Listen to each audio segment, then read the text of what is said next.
If you haven't seen the trailer for Star Wars The Bad Batch, the third and final season, go watch the official trailer now because I will be talking about spoilers from that.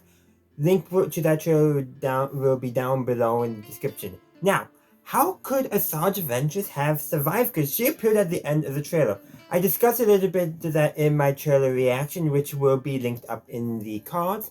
But how could she have survived? I mean, she died in Dr. Saipo, right? Yeah, she did. But there's a couple things. One, it's Star Wars. Characters come back. Maul, Palpatine, who else has the Grand Inquisitor, even though that was actually before that was a complicated timeline thing, because it was said before his actual death, but he died, Anyhow, we're not going to discuss that. We're talking about Ventress. Sure, maybe just she survived. Maybe the retconning, I don't know. It's also possible that it could be as simple as, that's not actually Asajj Ventress and we're all just wrong. I mean, that is a distinct possibility. Or, and I kind of like this, what if Quinlan Vos did what Anakin could never, but Ben did? Now, that might sound a bit silly, but if you read Dr. Saipo, you know that Quinlan Vos and Asajj Ventress fell in love. We know that. But what if Quinlan Vos, after the book, did what Anakin could never, but Ben Solo did in The Rise of Skywalker? I'm serious.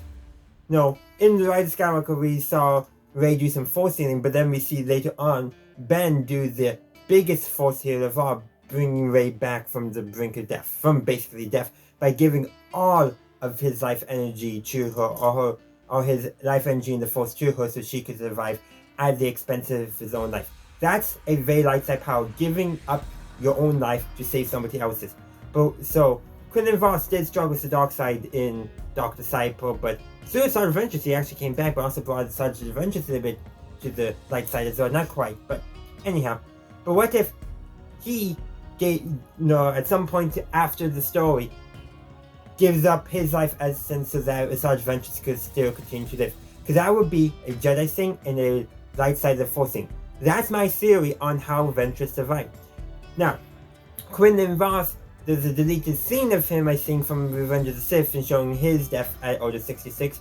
But it's also said that he survived too in Legends too, so it could go either way. But what if either, after Dr. Saipo, but sometime before the Bad Batch Season 3, there's some decent time there. Whether whether this is before or after Order 66, it really doesn't matter, because it's been established before that, at least in Legends, that Quinlan Vos would have survived, so it doesn't matter if this is before or after, because it doesn't matter.